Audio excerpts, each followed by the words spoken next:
মুসলিম শরীফের হাদিস, জান্নাতের ফেরদাউসের উপরে হলো আরশ। সুবহানাল্লাহ।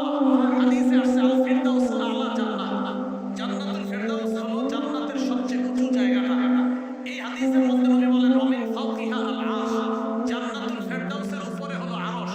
এবার মুসলিম শরীফের হাদিস শুনেন, আর রহিমুল মুআল্লাকাতুন বিল আরশ, রক্তের সম্পর্কটা এই এখনো আরশের সাথে ঝুলে রয়েছে। এইভাবে ঝুলে ঝুলে রক্তের সম্পর্ক আর আত্মীয়তার সম্পর্ক বলতে থাকে, মান ওয়াসালানি ওয়াসালাহুল্লাহ, আমাকে যারা রক্ষা করে আল্লাহ যেন তাদেরকে রক্ষা করে। ওমান কাতানি কাতাহুল্লাহ, রক্তের সম্পর্ক ঝুলে ঝুলে বলে আমাকে যারা ছিন্ন করে আল্লাহ যেন তাদেরকে ছিন্ন করে দেয়। নাউজুবিল্লাহ।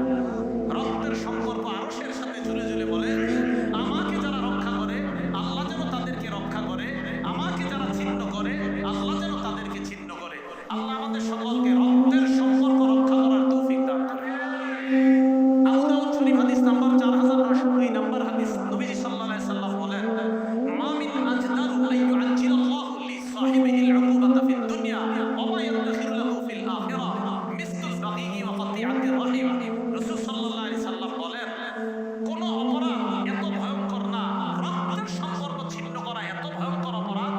আত্মীয়তার সম্পর্ক ছিন্নকারীকে আল্লাহ দুনিয়াতে তো শাস্তি দিবেই, আখিরাতেও যে তার জন্য কি ভয়ঙ্কর শাস্তি আল্লাহ প্রস্তুত করে রাখছে, অন্য কোনো অপরাধের জন্য এত ভয়ঙ্কর শাস্তি রাখছে কিনা নবী বলে আমার জানা নাই। এই অপরাধের জন্য আল্লাহ যেই পরিমাণ শাস্তি আল্লাহ প্রস্তুত করে রাখছে, তাহলে আত্মীয়তার সম্পর্ক ছিন্নকারীকে দুনিয়াতেও শাস্তি দিবে, আখিরাতেও শাস্তি দিবে। আবু দাউদ শরীফের হাদিস। সহিহ বুখারী হাদিস নাম্বার 6138 নাম্বার হাদিস। বলেন আল্লাহরে বিশ্বাস করি কারা কারা? হাত উঠায় রাখেন, বিশ্বাস করি সবাই। তাহলে হাত উঠায় হাদিসটা শুনেন।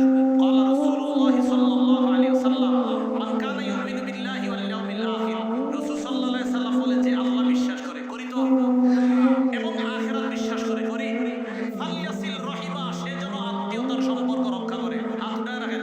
আত্মীয়তার সম্পর্ক রক্ষা করা মানে আল্লাহরে বিশ্বাস করা, আত্মীয়তার সম্পর্ক রক্ষা করা মানে আখিরাত বিশ্বাস করা। তাহলে আমরা আল্লাহ মানি, আখিরাত মানি, তাহলে রক্তের